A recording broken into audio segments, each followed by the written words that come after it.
अच्छा जी, अब जो नेक्स्ट है वो है बेसिकली जो दूसरा मेन सब्जेक्ट है, जनरल मेडिसिन। ठीक है, जनरल मेडिसिन बेसिकली मैथ्स की तरह, जिस तरह मैथ्स को प्रैक्टिस करो तो वो तैयार होता है, उसी तरह जनरल मेडिसिन को जितना ज़्यादा प्रैक्टिस करो वो उतना अच्छा तैयार होगा। इसमें बेसिकली जो क्वेश्चंस आते हैं ना, वो आते हैं डायग्नोसिस, इन्वेस्टिगेशंस और मैनेजमेंट। इन 3 क्वेश्चन से कहीं पे भी नहीं जाता, मतलब एग्जामिनर इनसे बाहर नहीं निकला आज तक। ठीक है, कई दफ़ा कोई छोटे मोटे क्या कहते हैं 1-2 क्वेश्चंस हैं, लाइक आपको क्वेश्चन आ जाएगा कि आप इस डिज़ीज़ के कॉजेज़ लिख दें, रिस्क फैक्टर्स लिख दें, या फिर क्या कहते हैं टीबी की ड्रग्स के डोजेस लिख दें, अपना इन्फेक्टिव एंडोकार्डाइटिस का प्रोफाइलैक्सिस लिख दें, ट्यूबरकुलोस ड्रग रेजिमेन लिख दें, आप मलेरियल ड्रग रेजिमेन लिख दें। ये कुछ पेट क्वेश्चंस हैं जो कि आते हैं। इसके अलावा ना तो वो कुछ और पूछता है डायग्नोसिस, इन्वेस्टिगेशन और मैनेजमेंट के अलावा, ना मेरे ख्याल से पूछेगा। मेनली यही क्वेश्चन आता है। अब उसमें सबसे मेन जो बंदों को मसला होता है ना, वो होता है कि डायग्नोसिस कैसे करना है। अब बेसिकली डायग्नोसिस करने के लिए ना सबसे अच्छी टिप है कि प्रैक्टिस करो। प्रैक्टिस कैसे करो? सबसे पहले तो ना आप अपना चैप्टर है ना जो, उसको अच्छी तरह से पढ़ लो। फॉर एग्ज़ाम्पल कोई भी है, आपने अगर कार्डियोलॉजी कर रहे हो तो कार्डियोलॉजी को अच्छी तरह से रीड कर लो, उसको प्रॉपरली, उस चैप्टर को बुक से आप एक दफ़ा पढ़ लो। जब आप उस चैप्टर को बुक से पढ़ लो, उसके बाद कार्डियोलॉजी के क्वेश्चंस प्रैक्टिस शुरू कर दो। उसके लिए पास्ट पेपर यूज़ करो, सेंडअप्स यूज़ करो, जहाँ जहाँ पे कोई क्वेश्चन मिलता है, एमसीक्यूज़, जिधर से जो क्वेश्चन मिलता है प्रैक्टिस करो। मैंने इतनी ज़्यादा बुक नहीं पढ़ी जितनी ज़्यादा मैंने प्रैक्टिस की थी। प्रैक्टिस क्या, सिनेरियो आता था, पकड़ के बैठ जाना भाई इसमें क्या क्या, और उसी सिनेरियो से ना आपको क्लिनिकल फीचर्स भी याद हो जाते हैं और इन्वेस्टिगेशंस भी याद हो जाती हैं।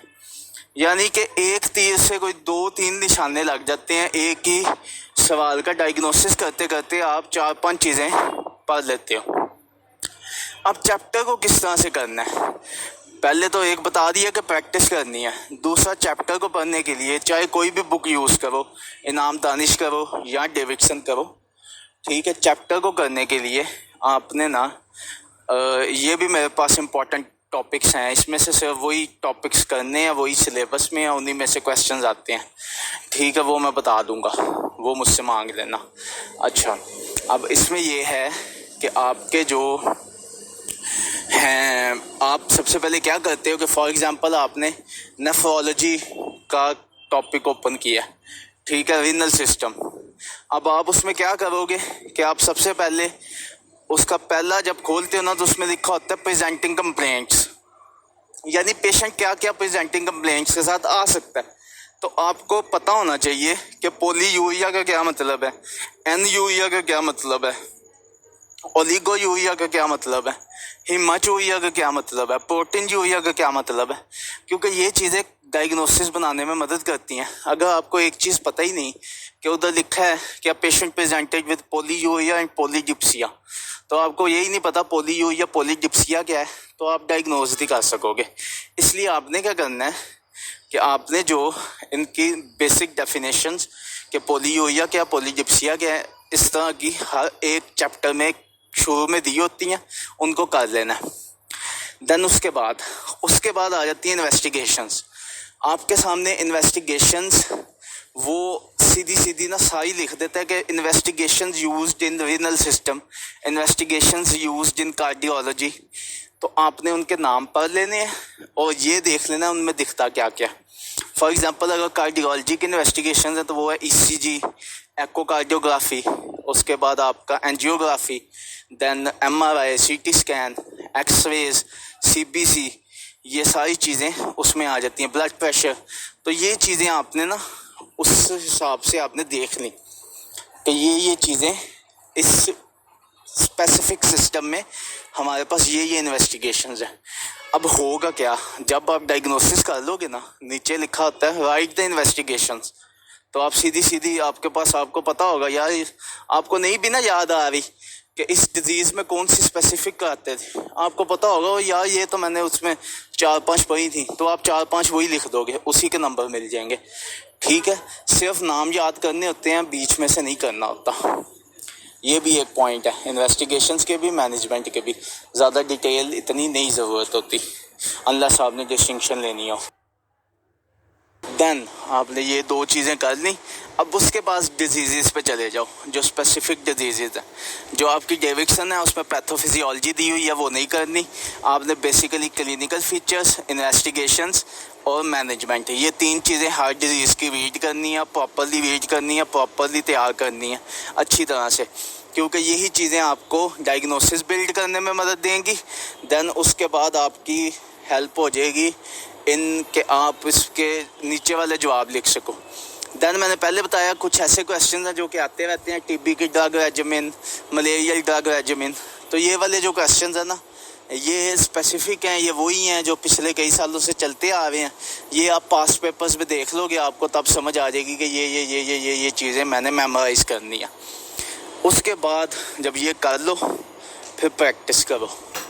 हर एक चैप्टर करने के बाद उसकी प्रैक्टिस शुरू कर दो, जितनी ज़्यादा कर सकते हो करो। कोई डिज़ीज़ का जवाब देखे बगैर, फॉर एग्ज़ाम्पल सेंडअप्स है ना, सेंडअप्स पकड़ लो, उनके ऊपर करना शुरू कर दो। ठीक है, अब इसका फ़ायदा क्या होता है कि सेंडअप्स आते हैं कोई 11 कॉलेजेस के, यानी 11 टीचर्स ने एक ही क्वेश्चन 11 तरह से पूछा होता है। तो वो जब 11 तरह से वो एक ही क्वेश्चन पूछा जाता है ना 11 टाइम्स, तो आपको पता लग जाता है कि यार ये क्वेश्चन तो आप जैसे मर्जी आ जाए, कोई जो मर्जी पूछ रहे, आपको उसका जवाब आता होगा, आपको उसका डायग्नोसिस करना आता होगा। तो ये इस वजह से इम्पॉर्टेंट है प्रैक्टिस इन जनरल मेडिसन। जितनी ज़्यादा करोगे उतना फ़ायदा होगा। नीचे क्वेश्चन आना है वाई द इन्वेस्टिगेशंस या हाउ विल यू इन्वेस्टिगेट। आपको पता है कि भाई ये 4-5 इन्वेस्टिगेशंस थी रीनल सिस्टम की, यही वो सिर्फ नाम लिखने होते हैं। देन आता है how will you manage. Management में बेसिकली आपकी फार्माकोलॉजी काम आती है। अगर किसी को फार्मा अच्छी आती है तो वो मेडिसिन की मैनेजमेंट सुकून से लिख सकता है। फॉर एग्ज़ाम्पल MI का पेशेंट है, क्या मैनेजमेंट होगी। एंजाइना का पेशेंट है, आपने ड्रग्स के नाम पढ़े हुए हैं, नाइट्रेट्स इतनी देर रखते हैं। उसके बाद MI का पेशेंट है, उसको एस्प्रिन पे डाल देते हैं, उसको स्ट्रेप्टोकाइनेस पे डाल देते हैं, उसको एल्टीप्लेस पे डाल देते हैं। तो ये बेसिक वही क्वेश्चन है जो चलते जाएंगे, जो आपकी फार्मा से आपका नॉलेज है वही बिल्ड होता जाएगा। तो इतना ज़्यादा मसला नहीं है। थोड़ी डिजीज़ हैं हर एक यूनिट में से। रीनल में से कुछ 7-8 डिजीज़ हैं, कार्डियोलॉजी में 9-10 डिजीज़ हैं, और वही डिजीज़ को आपने अच्छी तरह से करना है, तो इंशाल्लाह आपकी बेहतरीन तैयारी हो जाएगी। इसमें बाकी जो है मेरे YouTube चैनल पर तकरीबन 20 वीडियोस मौजूद हैं, जिसमें इनाम दानिश से मैंने तमाम इम्पोर्टेंट जो चैप्टर्स है उसको कवर किया है। जिसमें जैसे आपको डायबिटीज़, टाइप 1 डायबिटीज़ है, टाइप 2 डायबिटीज़ है, हाइपरटेंशन है। हाइपरटेंशन अगर आप इनाम दानिश से पढ़ोगे तो 3-4 दिन आपको पूरे चैप्टर में लगेंगे, लेकिन मैंने 22 मिनट में पूरा एक्सप्लेन किया है।